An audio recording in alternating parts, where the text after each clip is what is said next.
Buenos días, familia Transformación y Vida. Qué gusto poder compartir contigo esta mañana de domingo, poder apartar este tiempo para compartir juntos, para aprender juntos acerca de la palabra de Dios, para poder unirnos en un solo espíritu y en un solo corazón a pesar de la distancia.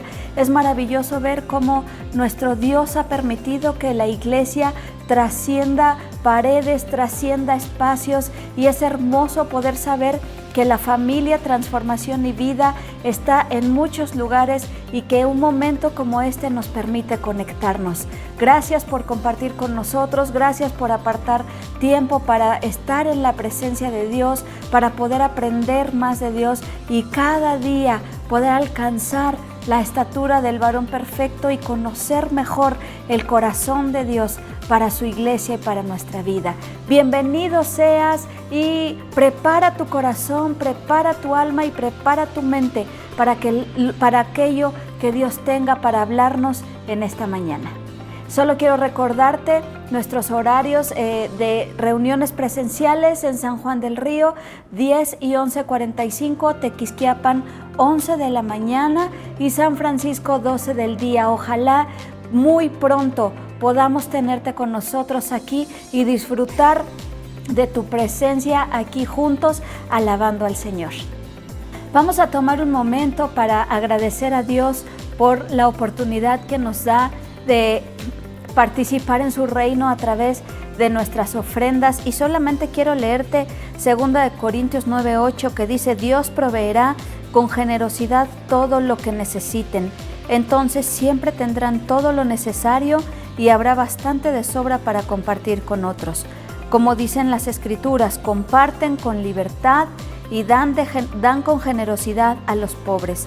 Sus buenas acciones serán recordadas para siempre, pues es Dios quien provee la semilla al agricultor y luego el pan para comer. De la misma manera, Él proveerá y aumentará los recursos de ustedes y luego producirá una gran cosecha de generosidad en ustedes. Déjame hacer una oración para poner estas ofrendas en las manos de Dios.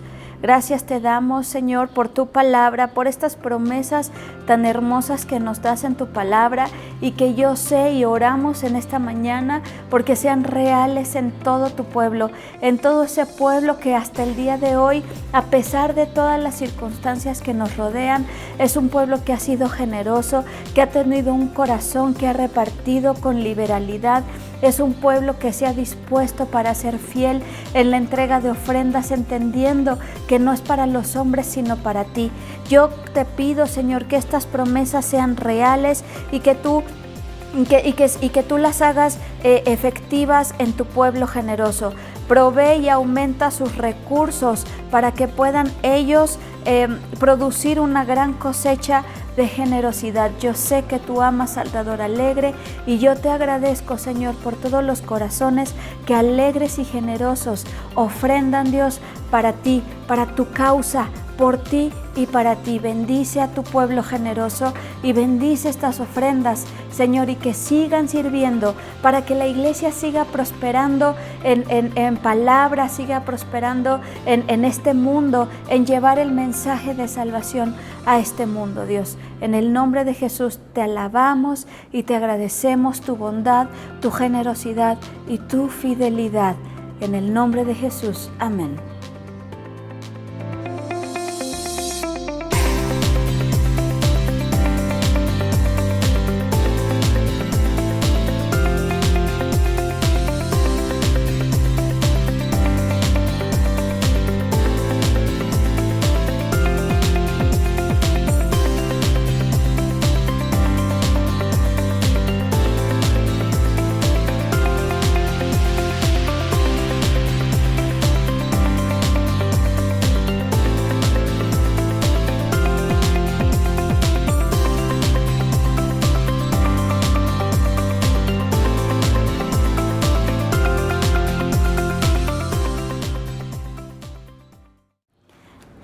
Esta mañana tengo el honor, porque de verdad es un honor poder compartir contigo y meditar juntos acerca de la palabra de Dios, que es tan rica, que es tan fascinante, que transforma el alma, el corazón. Cuando encuentra un corazón abierto, cuando encuentra un corazón despierto, un corazón dispuesto, la palabra de Dios puede transformar, cambiar, puede hacer grandes maravillas. Así que el poder compartir, el poder meditar en ella es una bendición, y para mí es un privilegio de verdad, y también es un gran reto, es un gran desafío poder compartir contigo. Y de verdad en esta mañana oro y pido la dirección del Espíritu Santo para que dirija mis palabras y pueda ayudarme para poder compartir contigo, y para poder dejar en tu corazón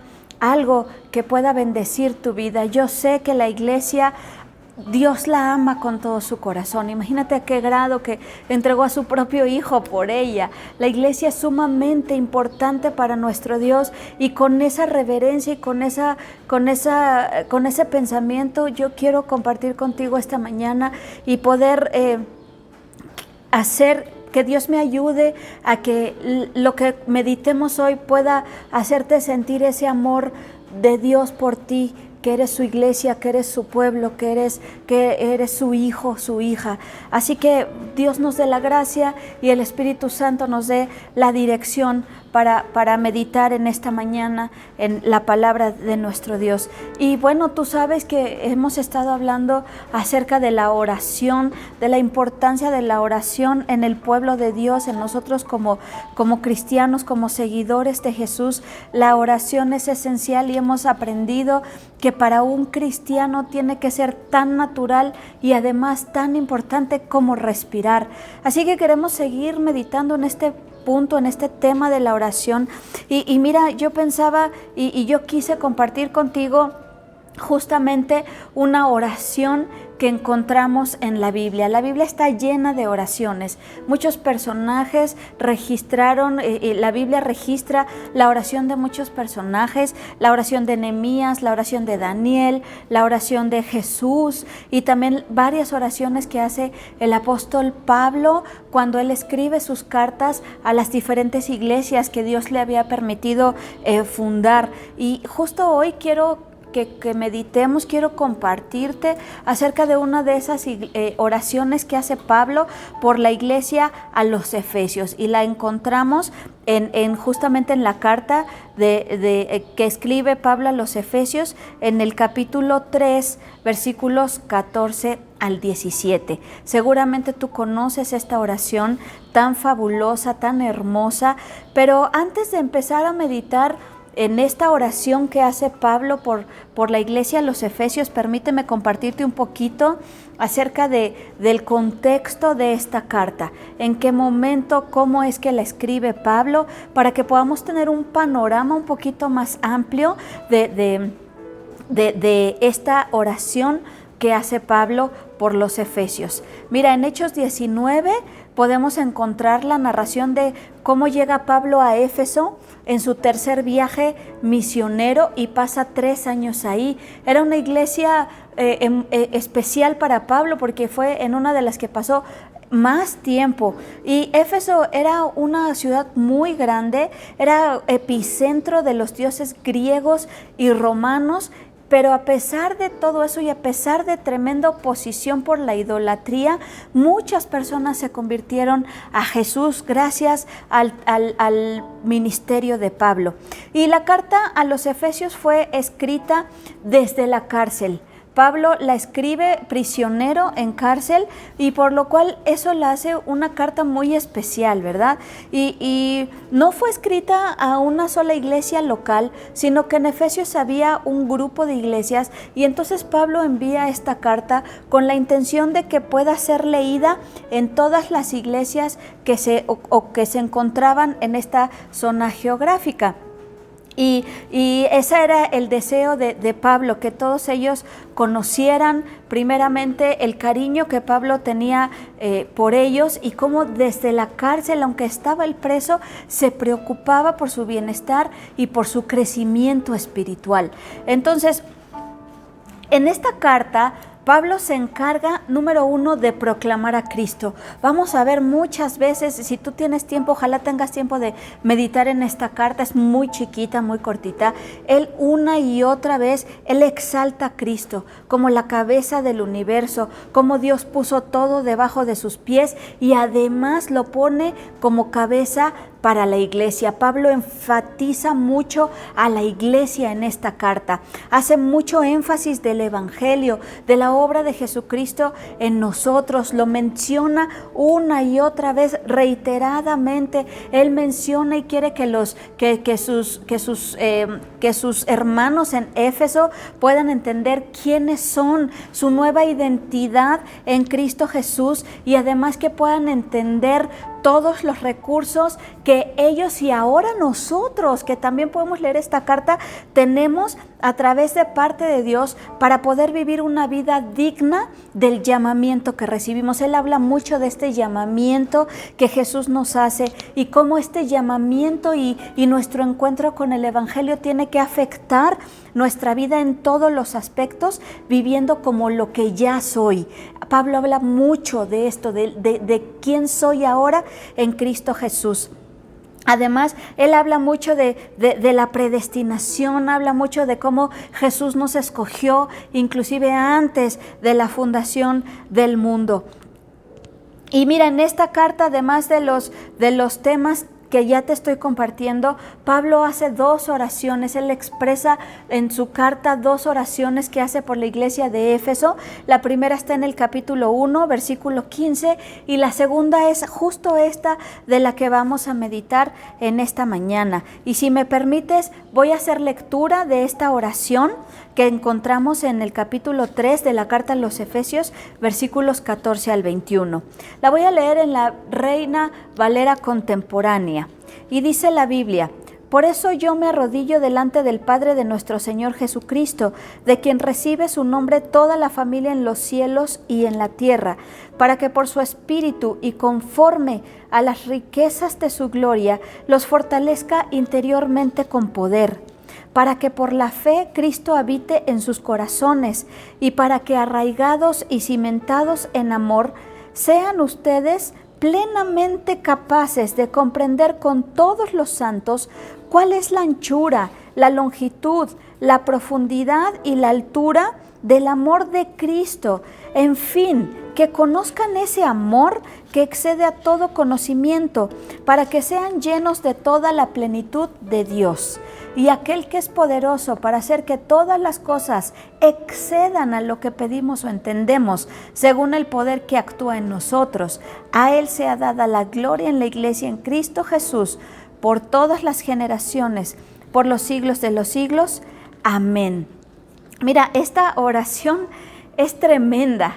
Es tremenda, es un océano esta oración, es tremenda. Ni siquiera creo que este tiempo que podamos compartir me dé para poder profundizar como quisiera, porque podemos sacar todo un libro de esta oración y de todo lo que implica y de todo lo que hay atrás de cada frase que dice Pablo. Pero pues vamos a tratar de abarcar lo más posible, y a lo mejor, como dijimos aquí en México, será una embarrada nada más, algo tal vez muy superficial, pero con la intención, la verdad, de que tú puedas profundizar en ella, que te mueva ahí un poquito el corazón y puedas tomar tiempo y profundizar en esta oración que acabamos de leer. Pero es muy bueno que podamos meditar en la oración, en las oraciones en general que encontramos en la Biblia, en esta oración en particular, porque nos deja ver el corazón de Dios hacia la oración, nos deja aprender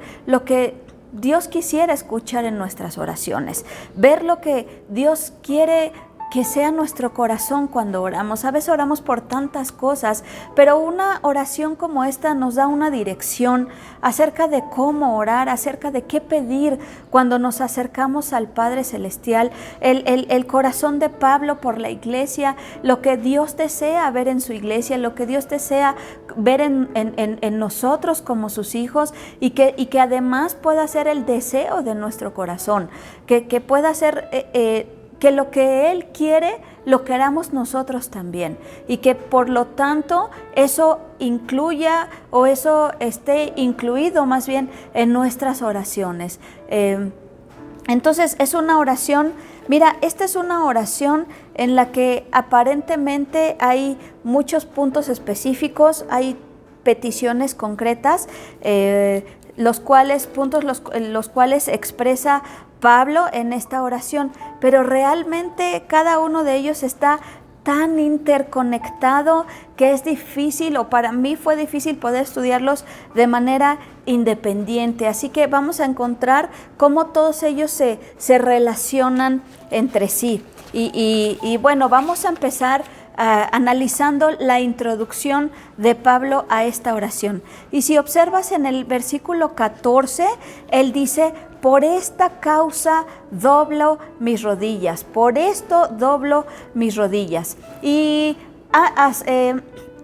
Pablo se encarga en esta carta de los Efesios, antes de llegar a este punto de la oración, se encarga de hacer una extensa disertación acerca de Cristo y su obra redentora en la cruz. Tú lo vas a poder leer en los capítulos 1, 2, 3 de esta carta. Desde el capítulo 1 él expone la predestinación, él expone cómo Dios nos eligió desde antes de la fundación del mundo, cómo él tenía un plan perfectamente trazado y cómo Cristo, después de haber resucitado, fue puesto como cabeza a una iglesia que nace en el corazón de Dios, una iglesia formada con gente que no era perfecta, ni una iglesia con gente que hacía buenas obras, sino con gente imperfecta, con gente pecadora, pero que fue salvada por gracia, por la fe, elegida, reconciliada con Dios a través de la cruz de Jesucristo.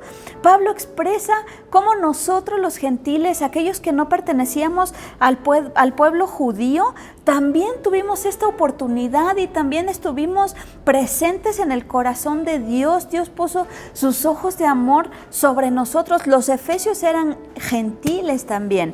Y cómo por medio de Cristo Él abre una amplia entrada para que nosotros también podamos formar parte de esta iglesia gloriosa que nació en el corazón de Dios y que tiene como cabeza a Jesucristo, el resucitado, y nosotros como su pueblo, como su cuerpo. Pablo dice en estos primeros capítulos de la carta que somos hechura de Dios. Somos la creación y somos hechura de Dios, un pueblo que fue hecho cercano, un pueblo que era lejano, pero que fue hecho cercano a través de Jesucristo, y que ahora por todo eso, ahora nos toca desarrollar lo que ya somos. Ahora nos toca vivir en esa identidad que Dios nos da. Nos toca desarrollar, crecer, madurar y manifestar al mundo eso que ya Dios por medio de Jesucristo nos hizo. Y por eso empieza esta oración con esta frase: por todo eso que ya dije, por todo eso que ya expuse en la primera parte, por eso hoy yo doblo mis rodillas, dice, y yo oro. Y dice que ora, dice Pablo: yo oro y doblo mis rodillas ante el Padre de nuestro Señor Jesucristo, de quien recibe su nombre toda la familia en los cielos y en la tierra. Y es interesante la manera en la que Pablo invoca a Dios en esta oración. Lo invoca como Padre y como sustentador de todas las cosas, como el origen de todo, el que gobierna, el que sustenta, el que está por encima de todo lo que existe en el cielo y la tierra. Por eso dice que Él es el que le da nombre a toda familia en los cielos y en la tierra. Él es el que sustenta. Si no fuera por Él, esta tierra simplemente no sería. Y esto, pero al mismo tiempo lo plantea como un padre. En esta faceta de padre. ¿Qué nos enseña esto? Que Dios es un Dios tan cercano como un padre. Es un Dios al que nos podemos acercar con confianza, pero a la vez es un Dios todopoderoso que sustenta la tierra. Es algo muy parecido a lo que Jesús plantea cuando les enseña a sus discípulos a orar en Mateo 6, y donde en esta fabulosa y tan prolífera oración, ¿no?, del Padre Nuestro. Esa oración, ¿cómo inicia esa oración? De una manera muy similar a la que Pablo inicia esta oración. Padre Nuestro que estás en los cielos. Y mira, eso nos enseña que cuando nosotros oremos, tenemos que saber que Dios es nuestro Padre. Tan cercano, tan accesible, que yo puedo acercarme con confianza, puedo hablar de cualquier tema con Él, puedo tener una relación estrecha, un vínculo de amor, de confianza, de familiaridad.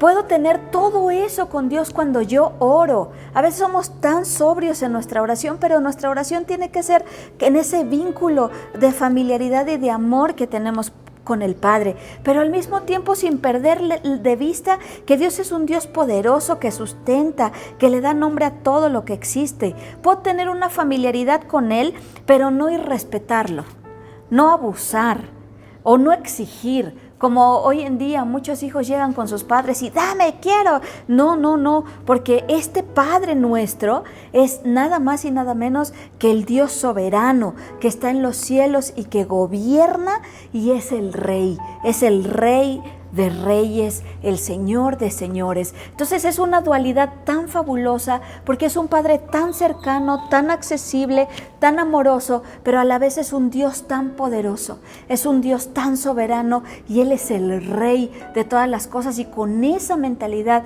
yo tengo que hacer e iniciar y fundamentar mis oraciones. Y al mismo tiempo, esta introducción de esta oración que hace Pablo me enseña que Dios tiene todo el poder para contestar mis oraciones.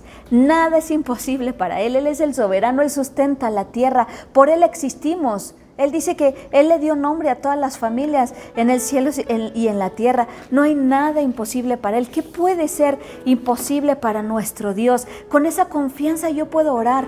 Con esa confianza oraba Pablo a un Dios que tiene el poder de contestar esa oración, de hacer más allá de lo que pedimos, entendemos. Cuando nosotros oramos, no tenemos que temer que Dios nos pueda decir: híjole, hijo, eso que me estás pidiendo, eso sí está bien difícil, mira, voy a intentarlo. Voy a hacer todo lo posible, pero no te aseguro nada. Eso no pasa con Dios. Cuando nosotros oramos conforme a su voluntad, cuando nosotros oramos con base en oraciones como la que Pablo nos está enseñando aquí en Efesios, podemos saber que nada es imposible y que Él puede hacerlo. Él puede lograr y Él puede cumplir eso que estamos poniendo delante de Él. Ahora, después de esta introducción tan maravillosa que hace Pablo, él empieza a exponer las peticiones de su oración. Y la primera petición la encontramos en el versículo 16. Y él dice: yo oro y doblo mis rodillas para que por su espíritu y conforme a las riquezas de su gloria los fortalezca interiormente con poder. Y mira, esta frase de las riquezas de su gloria es de la segunda vez que Pablo la usa en esta carta. La primera vez la usa justamente en la primera oración que hace Pablo en el capítulo 1, en el versículo 18, donde él habla de las riquezas de la gloria de su herencia. Entonces esta es la segunda vez. Es muy interesante que es una frase que él usa en ambas oraciones. Y es que, como veíamos al principio, Pablo anhela y desea que los efesios y ahora nosotros podamos comprender todo lo que tenemos a nuestro alcance. Esas riquezas, las riquezas de su gloria, todas esas herramientas, esos recursos y esas provisiones y ese poder que tenemos a nuestra disposición para vivir una vida victoriosa.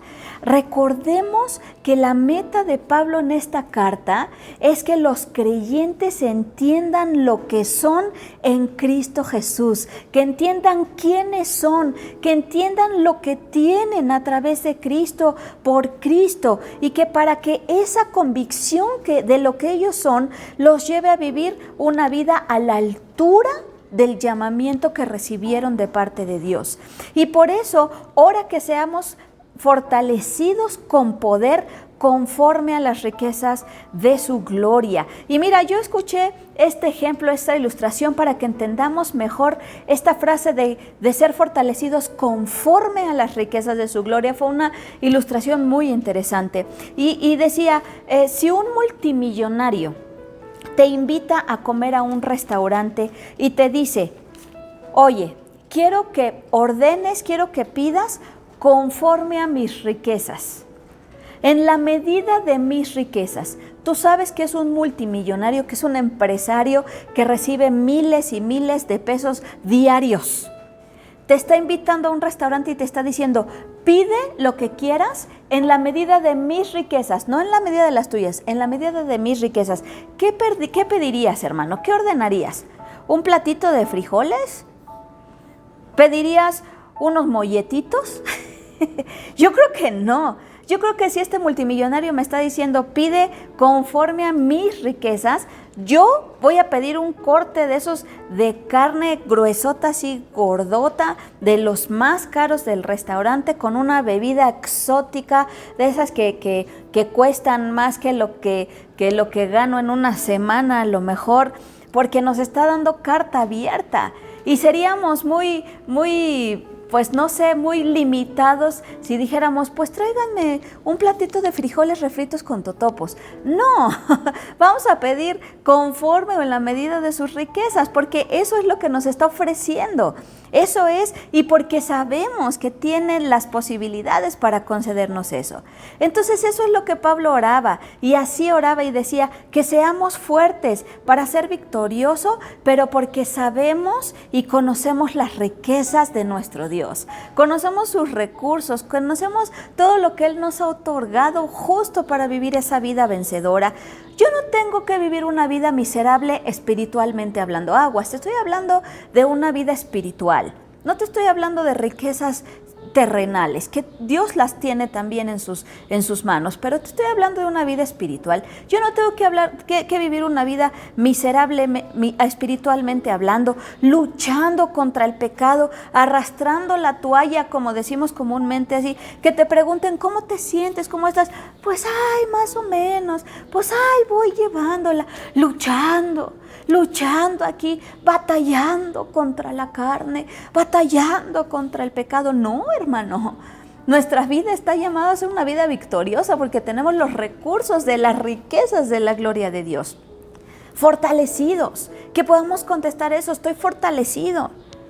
Porque puedo hacerlo, porque puedo conquistar, porque puedo vencer al pecado, porque Cristo está conmigo. Cuando soy débil, decía Pablo, entonces soy fuerte, porque Jesús decía, bástate mi gracia es suficiente.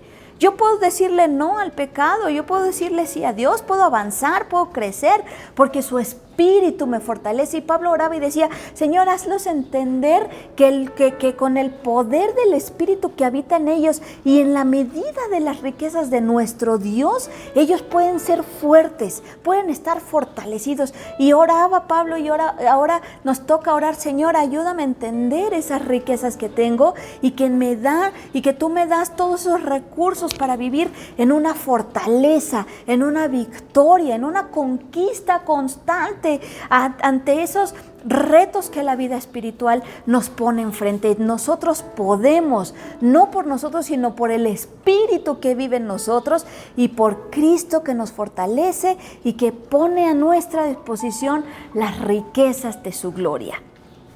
Y luego la segunda frase que Pablo menciona en esta oración tan fabulosa en el versículo 17 dice, para que por la fe Cristo habite en sus corazones. Esa era otra oración, esa otra petición que Pablo tenía en su corazón. Y mira, este verbo habitar que ocupa Pablo es un verbo muy interesante porque tiene una connotación de vivir cómodamente. Y cuando yo entendí esto, cuando estudié esto, me acordé mucho de aquella época cuando yo me iba a casar. Y fíjate que cuando mi esposo y yo nos íbamos a casar 3 meses antes de la boda, mi esposo rentó la casa donde íbamos a vivir. Y la verdad es que era una casa muy descuidada, las puertas estaban llenas de rayones de los niños con calcomanías de Disney y las paredes muy feas, muy descuidadas, llenas de hoyos y pintadas con unos colores, bueno, tan llamativos, tan incómodos también. No tenía calentador de agua, tenía un baño sumamente percudido, tenía una imagen de un santo ahí en la cochera. Bueno, era una casa que si nosotros la veíamos nos desanimábamos, la verdad. Y él decide rentarla 3 meses antes de casarnos. Y yo le decía que no veía yo el caso. Yo le decía, ¿por qué rentas 3 meses? ¿Para qué gastar 3 meses de renta si no vamos a vivir ahí todavía?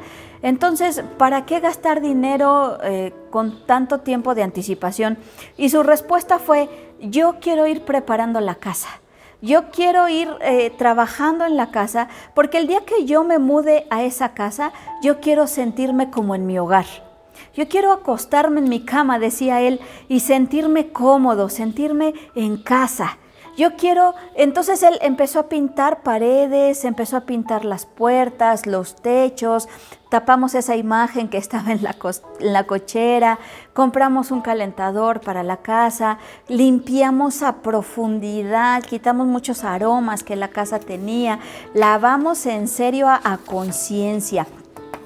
Y entonces, y él decía eso, él decía, yo quiero que el día que yo llegue ahí me sienta cómodo y pueda vivir cómodamente. Y esa era la oración de Pablo. Pablo decía, Señor, que tú puedas vivir en los corazones de tu iglesia cómodamente, que sea tu hogar, que te sientas a gusto.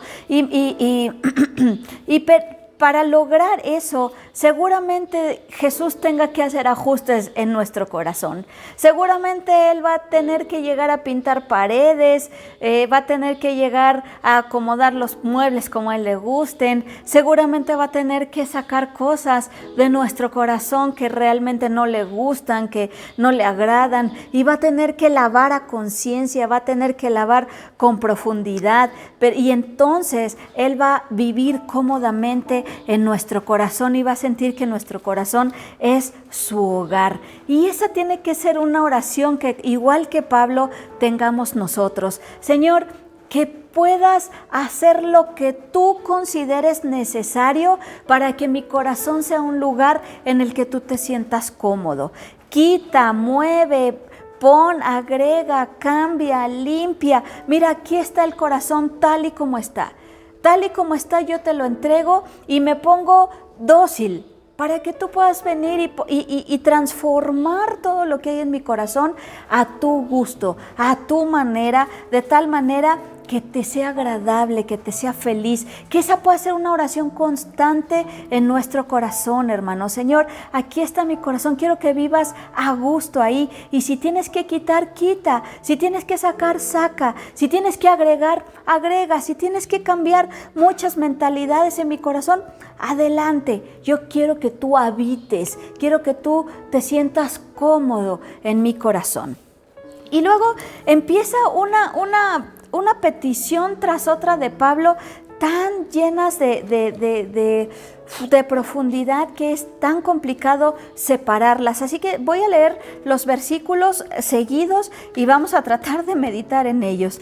Dice, para que arraigados y cimentados en amor sean ustedes plenamente capaces de comprender con todos los santos cuál es la anchura, la longitud, la profundidad y la altura del amor de Cristo.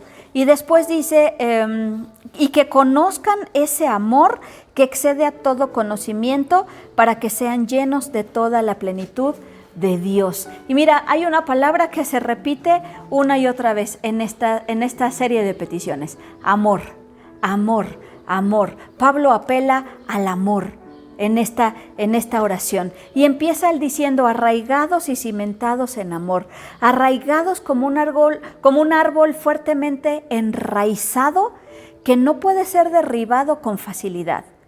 Dice, cimentados como un edificio sólidamente establecido, sólidamente fundamentado, que no se derriba con facilidad, como un ancla que evita que un barco se vaya a la deriva. Arraigados y cimentados, pero en amor, en amor. Mira, la iglesia de Éfeso estaba lidiando con falsos maestros que estaban tratando de introducir a la iglesia falsas doctrinas. Acuérdate que era un epicentro griego. Entonces había una combinación de filosofías, helenismo, gnosticismo, muchas corrientes que estaban de moda en ese tiempo en la ciudad y que estas corrientes estaban trayendo mucha confusión a la iglesia. ¿Y cómo sabemos esto? Porque Pablo le escribe una carta a Timoteo, a quien había establecido como pastor justamente en la iglesia de Éfeso. Y Pablo le preocupaba que los efesios estuvieran tambaleándose, estuvieran cuestionándose la verdad de Dios por todas estas corrientes que estaban recibiendo en ese tiempo y que fueran inquietados por esas doctrinas.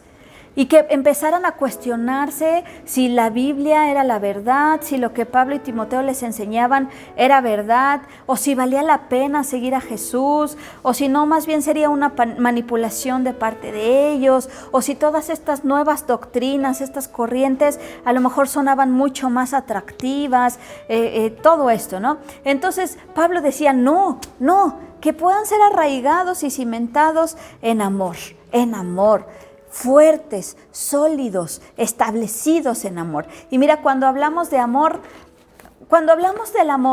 solamente una imagen puede venir a mi cabeza. Y esa imagen es la cruz. La cruz. Y perdóname si otra vez termino mi discurso en la cruz de Jesús, en el madero, en el Calvario. Pero ¿qué más muestra o qué mejor manera de entender el amor que en la cruz? Mira, yo no sé si tú tuviste oportunidad de compartir con nosotros el jueves pasado el tiempo de Santa Cena, pero el pastor Enrique hacía una reflexión muy interesante. Esta charla en el cielo entre el Padre y el Hijo, en el que el Padre le dice al Hijo, son pecadores, la humanidad es pecadora y ese pecado se tiene que pagar. Tienen que pagar las consecuencias de sus pecados, tienen que sufrir, tienen que recibir mi ira, a menos de que alguien tome su lugar. Y entonces el Hijo ofreciéndose y diciendo, yo lo voy a hacer, Padre. Y el Padre diciéndole, pero Hijo, ¿estás seguro de lo que quieres hacer? Vas a ser despreciado, rechazado. Vas a sufrir dolores, vas a sufrir golpes que nadie ha sufrido antes. Vas a conocer un dolor tan profundo, vas a conocer la traición, el abandono, te van a dar la espalda, vas a ser aplastado, golpeado, azotado, sin misericordia, tratado con crueldad, como una ovejita cuando la llevan al matadero. Y el Hijo diciendo, yo lo hago, Padre, yo lo hago. No importa lo que haya que sufrir, con tal de que no vayan al infierno, con tal de que estén cerca de nosotros. Porque ¿sabes qué, Padre? Tú sabes que tú y yo los amamos de verdad. Los amamos de verdad. ¿Qué mejor muestra de amor que ese Hijo dejando su trono, dejando la gloria y viniendo a entregarse por amor?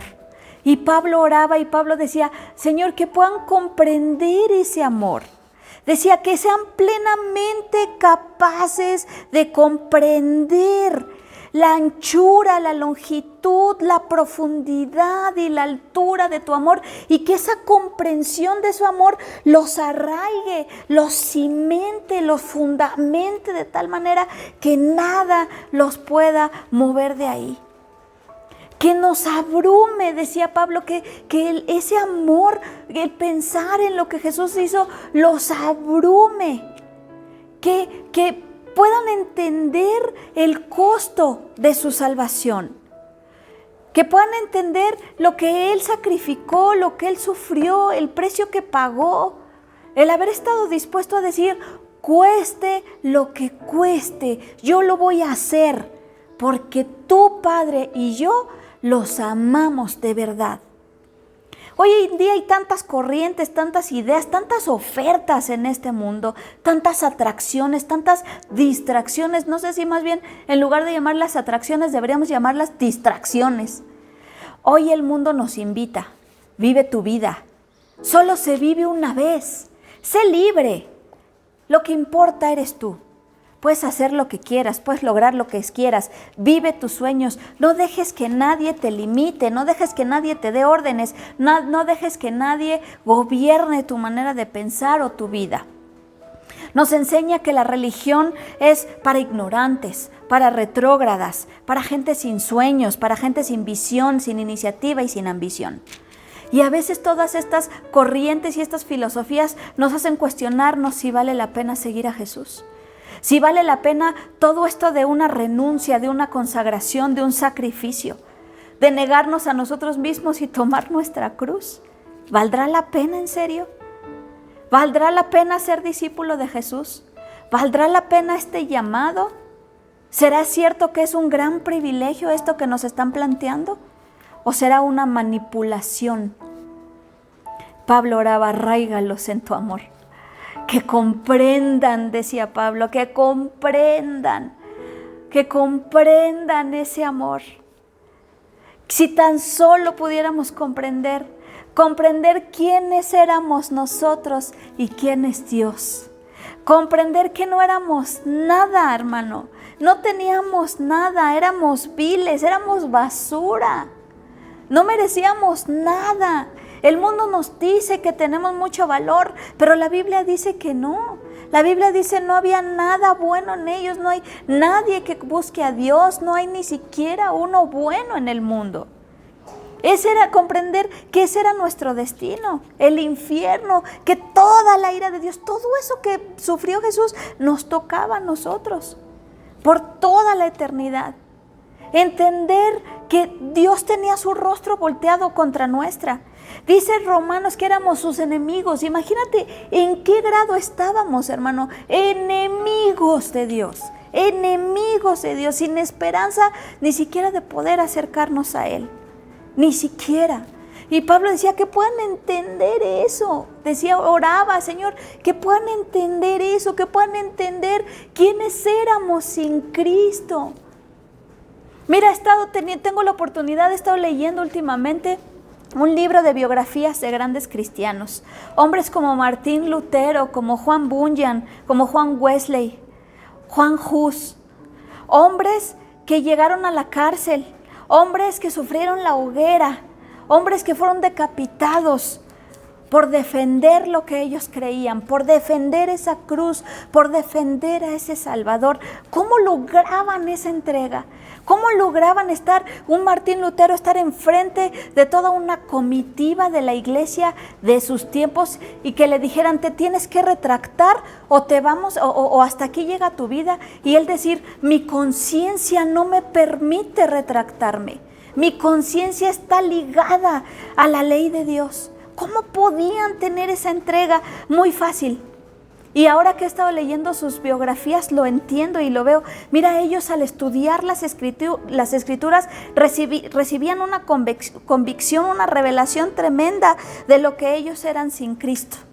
De lo que ellos eran, de los pecadores que eran y del destino que les esperaba. Y ellos clamaban y decían, soy pecador, soy pecador. Martín Lutero clamaba, soy pecador. ¿Qué va a ser de mí? Porque recibían esa convicción de pecado, del infierno. Pero al mismo tiempo empezaban a estudiar las escrituras y veían, el justo por la fe vivirá. Si siendo pecadores, Cristo murió por nosotros. Dios muestra su amor para con nosotros en que siendo pecadores, Él murió por nosotros. Y recibían tal revelación de la cruz de Jesús, de la entrega de Jesús, tal revelación de ese alcance, de esa salvación, que entonces decían, Jesús, qué grande lo que hiciste por mí. Qué tremendo lo que hiciste por mí. ¿Qué sería de mí sin ti si no hubiera sido esa cruz? Si no hubieras expresado todo tu amor en esa cruz. Y entendían, comprendían la anchura, la longitud, la profundidad y la altura del amor de Cristo. Comprendían ese amor. Y eso era lo que Pablo oraba. Pablo lo vivió también. Pablo mismo lo vivió de un hombre que perseguía cristianos. yendo camino a Damasco, ¡pum!, recibe la revelación y entonces su vida cambia y él decía, yo me debo a la cruz de Cristo, me debo a Él. Yo soy el primero de los pecadores, decía Pablo, y si Él en mí, que soy el primero de los pecadores, mostró su gran amor, ¿qué no puede hacer en los demás? Él decía, su amor me constriñe. Y nosotros necesitamos orar también eso, porque a veces tomamos tan a la ligera lo que Jesús hizo, que no está impactando nuestra vida, no está arraigando nuestra vida, y entonces muchas cosas nos distraen. Muchas cosas nos separan, muchas cosas nos hacen cuestionarnos si vale la pena cargar nuestra cruz, negarnos a nosotros mismos. Pero cuando ves a estos hombres, cuando ves a esos 12 discípulos que estuvieron dispuestos a ser azotados, a ser quemados vivos, los tomaban y los ponían, hermano, como luces de alumbrado público en Roma. Los colgaban y los prendían, les prendían fuego vivos y los colgaban en las esquinas para que alumbraran la ciudad. Imagínate el sufrimiento que sentían, pero decían, ¿cómo no? ¿Cómo no? Después de lo que Jesús hizo. ¿Cómo cuestionarnos si vale la pena cuando entendemos lo que Él vivió? Y cuando entendemos lo que seríamos si no fuera por eso. Por eso Pablo decía que comprendan ese amor. Que comprendan ese amor. Todo sale de ahí, de la fuente de amor. Arráigalos en tu amor. Dice que conozcan, y lo dice que en el 19, que sean capaces de conocer el amor de Cristo, que excede a todo conocimiento. Y hablaba de un conocer vivencial, un conocer de manera vivencial, un conocer que se experimenta. Porque a veces, por eso decía que excede todo conocimiento, porque a veces nuestro conocer el amor de Cristo se queda en aquí. Y no pasa acá, no lo experimentamos. Y Pablo decía, no, Señor, llévalos a que no se quede aquí. No se quede en una bonita historia de, que recordamos cada año en Semana Santa y vemos en la tele, que en las películas, ay, pobrecito. Y sí, lloramos y derramamos algunas lágrimas, pero no pasa nada. No. Que sea un amor, que conozcan, decía Pablo, que conozcan el amor de Cristo que excede a todo conocimiento, que pase de aquí a aquí. Y de tal manera que todo nuestro caminar, todo nuestro actuar se rija por eso. Se rija por ese amor. Hay una canción que dice que ese amor puede hacer que el amor de Dios sea un furioso huracán. Un furioso huracán. Cantares dice que el amor de Cristo, dice el amor, no lo pueden apagar las muchas aguas, no lo van a ahogar los ríos. Es una fuerte llama, es más fuerte que la muerte. En esos hombres fue más fuerte que la muerte, por eso estuvieron dispuestos a morir. Y Pablo decía que conozcan ese amor, que lo vivan, que lo experimenten. Y que marque sus destinos, que marque sus vidas, que marque su actuar. Que entiendan que vale la pena, porque el precio que se pagó fue demasiado alto. Demasiado alto, porque se pagó un precio por nuestra salvación. Porque hubiéramos estado condenados al infierno. Y Pablo oraba, Señor, revélales a tus hijos eso. Revélaselos, que lo conozcan y que lo entiendan.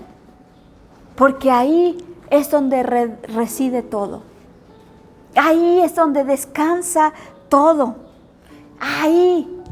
Entender eso, entender ese punto, entender ese sacrificio, entender ese amor que no es romántico, que es rosa. No, ese amor que nos impulsa, ese amor que nos mueve, ese amor que nos transforma. Ese amor podamos plenamente entenderlo y conocerlo. Y entonces dice, para que seáis así, dice, seáis llenos de la plenitud de Dios, llenos de la plenitud de Dios. Esa es la meta, mi hermano. Cuando hablamos de llenos, hablamos de dominados. Cuando la Biblia habla del término llenos, habla de dominados. Lo que Pablo está pidiendo aquí es que seamos dominados de la plenitud de Dios, que seamos dominados del carácter de Dios, del carácter de Dios. Dice que su carácter pueda llenarnos todos. ¿Y qué pasa? Decía David, mi copa está rebosando. Cuando algo nos llena, cuando algo nos domina, eso rebosa, eso sale al exterior, eso se derrama. Mira, cuando somos arraigados, cimentados en su amor, cuando comprendemos, cuando conocemos lo que Él hizo por nosotros, y cuando ese amor nos domina, nos abruma, nos inspira, nos mueve, nos cambia, nos transforma, entonces somos llenos, somos dominados por la plenitud de Cristo, y eso desborda de nosotros. Y entonces todos los demás pueden ver el carácter de Dios en nosotros, su amor, su paciencia, su bondad, su misericordia, su gozo, su paz, porque Él nos está dominando. Y entonces está fluyendo al exterior, fluyendo. Por eso Pablo dice también que podamos entenderlo con todos los santos. Mira esa frase ahí en el versículo 18. Dice que sean capaces de comprender con todos los santos, porque este amor que Jesús nos inspiró en la cruz y que ahora nos inspira a nosotros a actuar, este amor tiene que llenarnos de la plenitud de Dios y tiene que desbordar hacia los que están junto a nosotros, con todos los santos. Dice, Dios no nos llamó a vivir una vida aislada.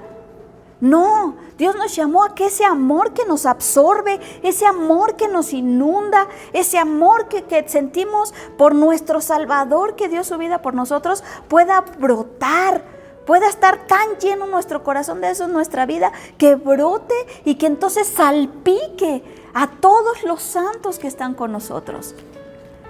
Dios nos llamó a vivir una vida en comunidad. Dios nos dio una iglesia en la cual nosotros tenemos que desbordar ese amor. Nos dio una colonia, nos dio una familia, nos dio una sociedad en la que nosotros tenemos que brotar, tenemos que desbordar todo eso.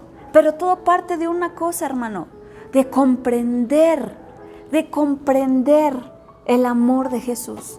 El amor de Jesús que se derramó en esa cruz hace más de 2000 años.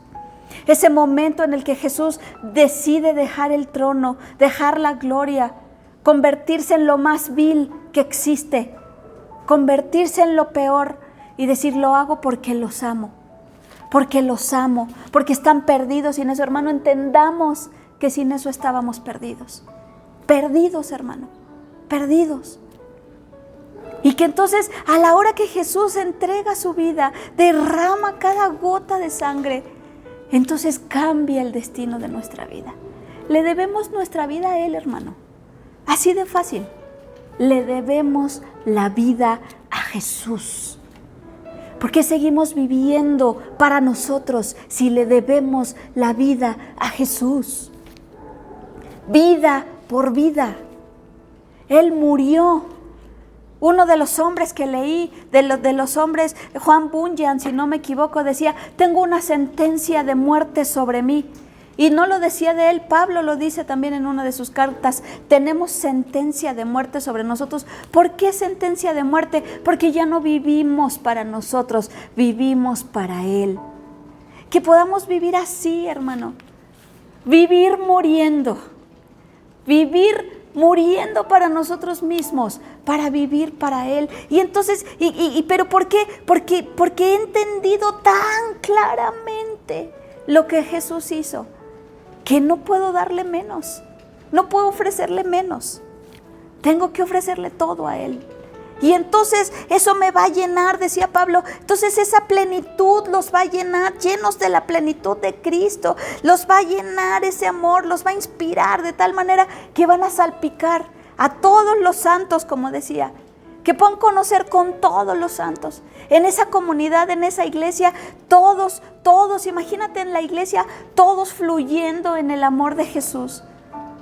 Dice la palabra que Cristo es el que hace que el cuerpo embone perfectamente. Dice en la palabra, Cristo es el que hace que el cuerpo embone. Es donde entendemos que nuestras diferencias no cuentan. Veo a mis hermanos y no los veo a ellos, veo a Cristo en ellos. No los voy a amar porque me cae bien, no lo voy a amar porque me ayudó, no lo voy a amar porque le debo un favor. Lo voy a amar porque amo a Cristo, porque Cristo me amó. Porque lo voy a perdonar porque Cristo me perdonó. Lo voy a amar porque Cristo me amó. ¿Te das cuenta cómo todo surge de la misma fuente? El amor de Cristo. El amor de Cristo. Un amor que no merecíamos. No merecíamos. Había un himno muy viejo que decía: cuando pienso de cómo Jesús, el Rey de Gloria, de su trono hasta el mundo descendió para sufrir vergüenza aquí y en la cruz morir por mí, siempre hago la pregunta: ¿quién soy yo? ¿Quién soy yo que un rey por mí sufriera?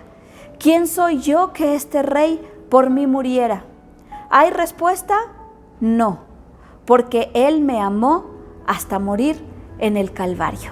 Y hay otro canto que dice: cuando se me olvide, si acaso se me olvida, si acaso se nubla la pasión en mi mirada, llévame a la cruz, llévame a la cruz. Hermanos, regresemos a la cruz, regresemos a la cruz y no olvidemos lo que Él hizo por nosotros. Y que nuestra oración sea esa: Señor, no me dejes olvidar nunca lo que te costó pagar mi salvación. No me dejes, ayúdame a comprender, porque eso me va a llenar y eso me va a hacer estar dominado por tu carácter y expresarlo con todos los santos, expresarlo a mi alrededor, expresártelo a ti en una entrega y en un sacrificio. Déjame terminar este tiempo haciendo una oración. Dios, en esta mañana oramos como oraba Pablo. Tú nos enseñas así. Eso es lo que desea tu corazón, Dios. Que no podamos olvidar, que no entendamos. Y como dice ese canto, si algún día se nos olvida, si algún día se nos escapa, si algún día se nubla la pasión en nuestro corazón, llévanos de vuelta a la cruz. Que podamos comprender ese amor, la altura, la anchura, la profundidad, la longitud de ese amor ilimitado, para que esa misma entrega tengamos por ti, Señor. Para que esa misma entrega tengamos por tu pueblo y por tu iglesia. Para que seamos dominados, llenos de la plenitud del carácter de Dios y lo podamos expresar. Porque así fue tu amor, fue un amor expresado. Que así sea nuestro amor por ti, una fuerte llama, un amor expresado en entrega, en sacrificio, en rendición a ti y en amor por tu pueblo, en amor por los que están junto a nosotros. Llévanos de vuelta a la cruz y nunca, jamás nos dejes olvidar, y llévanos a comprender, a conocer, a experimentar ese amor que tú manifestaste en la cruz. Y que sepamos que te debemos la vida, Dios, que te debemos todo lo que somos y estemos dispuestos a entregártelo como tú lo mereces. Que esta sea nuestra oración constante, Señor. Que esto sea nuestra prioridad y que esto sea nuestro anhelo todos los días. Morir para vivir, morir a nosotros para vivir para ti. Que esto sea nuestra oración todos los días, en el nombre de Jesús. Amén. Dios te bendiga, mi hermano, Dios te bendiga. Sigamos orando así, sigamos volviendo a la cruz y recordando a nuestro Salvador para que podamos vivir por Él y para Él todos los días de nuestra vida. Te amamos.